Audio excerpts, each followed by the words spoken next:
Hello everyone and welcome to Miracle Learning. In this video, we will be covering the previous year questions of NTA UGC NET Public Administration 2021 exam. So we will be covering question number 1 to 10 of the second paper, that is the subject paper of Public Administration. Also, to make the best use of this videos, I would advise that you try to solve the questions on your own first. Even if you don't know, if you want to make a guess, please make it on your own based on your common sense या आप कैसे समझ के कर सकते हैं guess भी अगर आप मारने तो अपने हिसाब से मारे and then you can have a look at the solution, right? So let's get started. So the first question is V.A. Greikunus theory on span of management or control was based on V.A. Greikunus का प्रबंधन या नियंत्रण के विस्तार का सिद्धांत आधारित था. So options हैं आपके 1 flat organizational structure, 2 mathematical calculation, 3 empirical studies and 4th rule of thumb.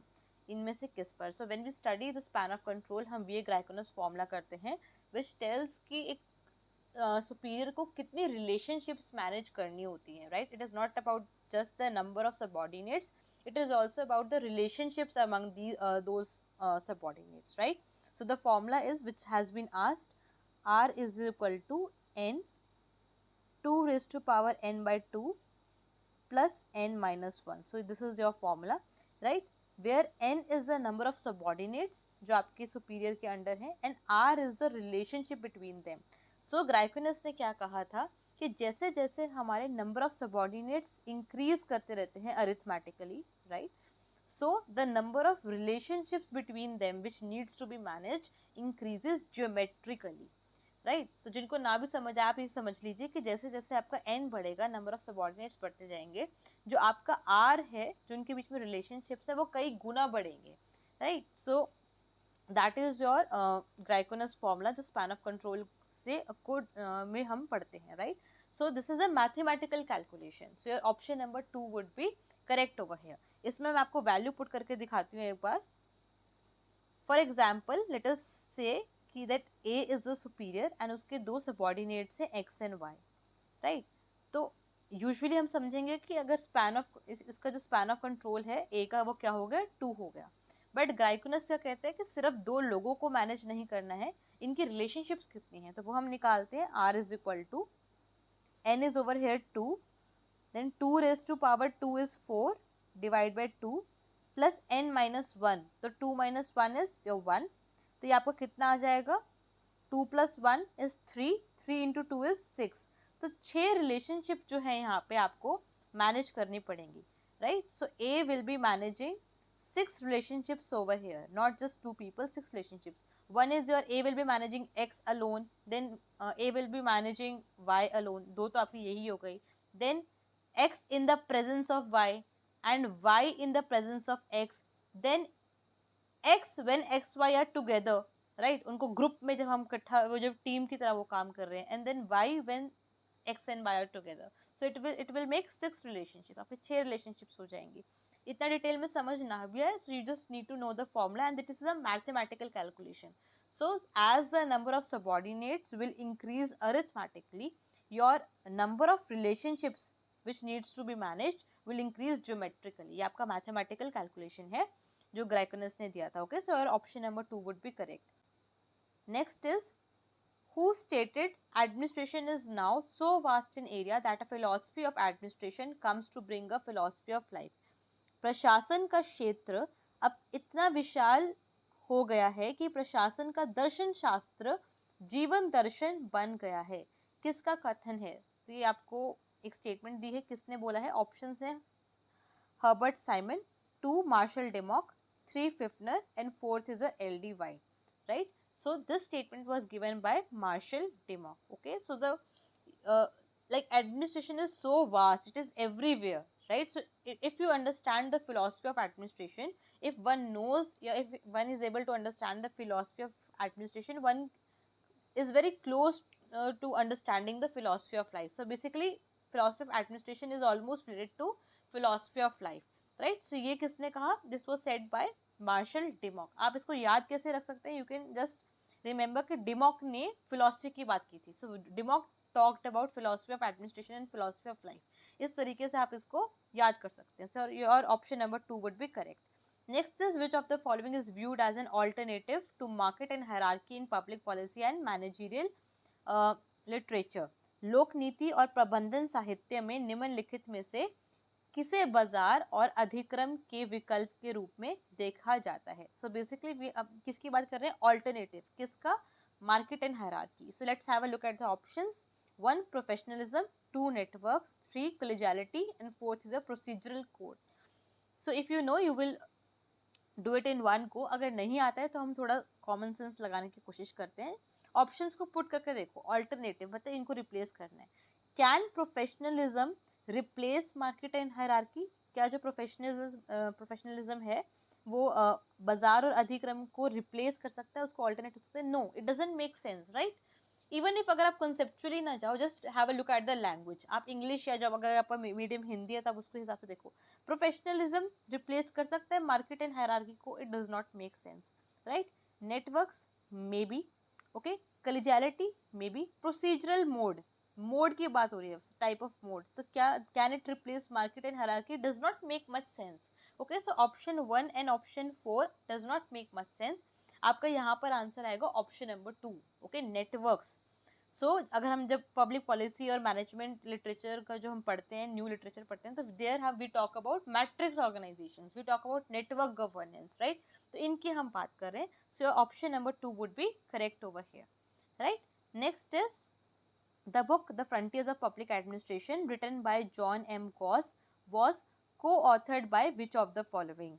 John M Gaus द्वारा लिखित पुस्तक the frontiers of public administration के सह लेखक निम्नलिखित में से कौन थे? 1 L D White and Luther Gulick, 2 Dimock and Appleby, 3 Luther Gulick and F M Marx, and 4 L D White and M E Dimock. So बहुत फैक्चुअल क्वेश्चन है, ज़रूरी नहीं है सबको आए. सो आपको याद करना पड़ेगा कि ये जो बुक थी किसने लिखी थी, और option number 4 would be correct over है, L D White and M E Dimock, right? अब नहीं आता है, नेवर माइंड, आगे के लिए हमें पता लग गया that the frontiers of public administration was written by John M Gaus, which was co-authored by L.D. White and M.E. Dimmock, right? Next question is your, who among the following made a distinction between the obedience and acceptance of authority? ठीक है, निम्नलिखित में से किसने आज्ञा पालन और सत्ता की स्वीकृति के बीच भेद किया? 1 Chester Barnard, 2 Herbert Simon, 3 Max Weber, 4 JD Mooney. So we all know Chester Barnard जो हैं आपके, उन्होंने डिस्टिंक्शन उन्होंने जो ट्रेडिशनल कॉन्सेप्ट है आपका अथॉरिटी को, उसको नहीं माना था. चेस्टर बर्नार्ड क्या बोलते थे? He said that a superior can exercise his authority only when it is accepted by the subordinate. एक सुपीरियर जो है अपनी अथॉरिटी को तभी एक्सरसाइज कर सकता है, काम में ला सकता है, जब उसकी अथॉरिटी मानी जाएगी, एक्सेप्ट की जाएगी उसके सबऑर्डिनेट्स के द्वारा, राइट? तो अगर आपके जो जूनियर्स हैं, सबऑर्डिनेट्स हैं, उसको मान ही नहीं रहे, आपको एक्सेप्ट ही नहीं कर रहे कि आप कुछ हैं, तो आप उन पे ऑर्डर्स कैसे चलाएंगे, उनको डायरेक्शंस कैसे देंगे, राइट? तो ये किसने कहा था? चेस्टर बर्नार्ड ने. सो your option number 1 would be correct over here. Next is your, the public choice school sets a concept of लोक अभिष्ट विचारधारा कौन सी संकल्पना स्थापित करता है? 1 bureaucratic administration, 2 hierarchical administration, 3 democratic administration, and 4th is oligarchic administration, right? So public choice school 1 bureaucratic administration, क्या इसको करेगा? नहीं, बिल्कुल भी नहीं. ब्यूरोक्रेटिक एडमिनिस्ट्रेशन जो ऑलरेडी चलती आ रही थी ट्रेडिशनल एडमिनिस्ट्रेशन में, पब्लिक चॉइस तो बहुत बाद में आया, तो ये इसको क्यों कंसेप्ट की तरह से बात नहीं कर रहे हैं. Second, hierarchical administration, again hierarchy हम कब से पढ़ते आ रहे हैं प्रिंसिपल्स ऑफ एडमिनिस्ट्रेशन में, ये तो ट्रेडिशनल पब्लिक एड में चलता आ रहा था, तो इसकी बात भी नहीं कर रहा है, ठीक है. थर्ड आपका democratic administration, yes it is possible. Fourth oligarchic administration. What is oligarchy? When a small group जो है वो काफ़ी लोगों को या फिर पूरी ऑर्गेनाइजेशन या स्टेट को रूल करता है. तो क्या ऐसी कोई बात कर रहे हैं पब्लिक चॉइस मॉडल? नहीं, इसकी भी बात नहीं कर रहे हैं. तो आपका आंसर क्या हो जाएगा? डेमोक्रेटिक एडमिनिस्ट्रेशन, ऑप्शन नंबर 3, प्रजातांत्रिक प्रशासन, राइट? Next is the aim of Napoleonic code introduced in 1804 during the regime of Napoleon Bonaparte was to. सन 1804 में नेपोलियन बोनापार्ट के शासन काल में आरंभ की गई नेपोलियन कोड का उद्देश्य था 1 abolish bureaucracy, 2 strengthen bureaucracy, 3 reform bureaucracy, and 4 further bureaucratic despotism, okay, despotism होता है आपका तानाशाही। सो इनमें से कौन सा जो था वो उसका किसके लिए जो है इनमें से नेपोलियनिक कोड लाया गया था। नेपोलियनिक कोड को हम फ्रेंच कोड भी बोलते हैं, ठीक है, 1804 में जो आया था। और basically it talks about rule of law, okay, proper implementation of rule of law. ये फ्रेंच रेवोल्यूशन से इंस्पायर्ड था, ठीक है। लॉ सबके लिए बराबर होना चाहिए, it should be based on logic, everyone should be equal before law, ऐसे जो है काफ़ी सारी बातें ये करता है। अब हम ऑप्शंस देखते हैं, क्या एक ये जो कोड था ब्यूरोक्रेसी को एबॉलिश करने के लिए आया था। सो एक्सट्रीम ऑप्शन है, आई ऑलवेज टेल यू कि अगर कोई एक्सट्रीम ऑप्शन है तो हमें खास ध्यान रखना है, बिल्कुल ही एबॉलिश कर दो, नहीं। ब्यूरोक्रेसी को स्ट्रेंथन करने के लिए आया होगा, आप सोचिए अगर फ्रेंच रेवोल्यूशन के बाद आया है तो does not make much sense. 3 reform bureaucracy हो सकता है, and 4th further bureaucratic despotism, नौकरशाह तानाशाही को बढ़ाने के लिए आया होगा, बिल्कुल नहीं। So what which is making more sense, it is reform bureaucracy. So see basically अगर आपको ये आंसर आता है तो आप एक बार में कर देंगे, अगर नहीं आ रहा है तो हम कैसे सोच सकते हैं, सोचना कैसे है पेपर में, that I am telling you, right. So your option number 3 would be correct over here. Then question number 8, which one of the following is a characteristic feature of participative management. निम्नलिखित में से कौन सी सहभागितापूर्ण प्रबंधन की चारित्रिक विशेषता है। 1 hierarchical structures, 2 vertical communication, 3 directionless activities, 4th is cross functional linkages. Now hierarchical structures, first participative management क्या होता है, when the everyone in the organization, mostly all people, are able to participate in the decision making process, okay, चाहे नीचे भी हैं जो subordinates हैं वो भी जो है अपने inputs दे सकते हैं decision making process में, that is your participative management, okay।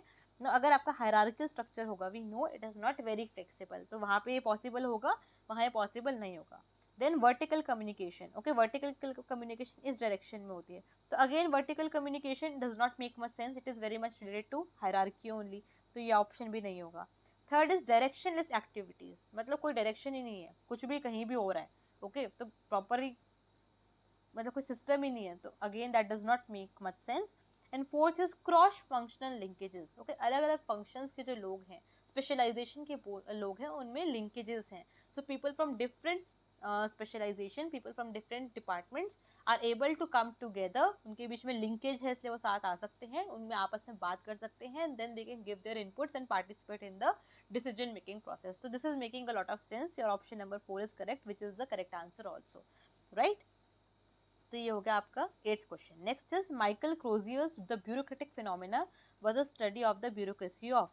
तो माइकल क्रोजियर की द ब्यूरोक्रेटिक फिनोमेना कहाँ की नौकरशाही का अध्ययन था, okay. 1 England, 2 Germany, 3 Italy and 4th France. तो बेसिकली ये जो बुक है माइकल क्रोजियर की, what does it say, it says that to understand bureaucracy you need to understand its context where it is operating. कहाँ की bureaucracy आप study कर रहे हो, उसका बैकग्राउंड स्टडी करना बहुत ज़रूरी है। It will depend a lot, उसके जो करेक्टरिस्टिक्स हैं ब्यूरोक्रेसी की, वहाँ बहुत ज़्यादा डिपेंड करेंगे कि वो किस जगह में ऑपरेट कर रही है, ओके। और ये जो कंसेप्ट है, ये जो स्टेटमेंट है, ये जो थ्योरी है, जो माइकल क्रोजियर ने दी, ये किसके बेसिस पे करी, की जो स्टडी थी कहाँ के उन्होंने बेस की थी, that was in France, okay. So your option number 4 would be correct over है। Last question for today is, zone of indifference as a concept is attributed to. उदासीनता का क्षेत्र संकल्पना का संबंध है। 1 Herbert Simon, 2 Rensis Likert, 3 Chester Barnard and 4th is your MP Follett. We all know बहुत simple है, it is Chester Barnard. Zone of indifference किसने दिया था आपका, चेस्टर बर्नार्ड। हर्बर्ट साइमन ने क्या दिया था, zone of acceptance, okay. So these were the 10 questions for today. If you really appreciate these efforts and अगर आप चाहते हैं कि मैं ऐसी videos लेके आए, please make sure you like this video. It will motivate us, and also share this and subscribe to our channel. We will be bringing the rest of questions very soon. And thank you so much for watching, and stay tuned and all the best.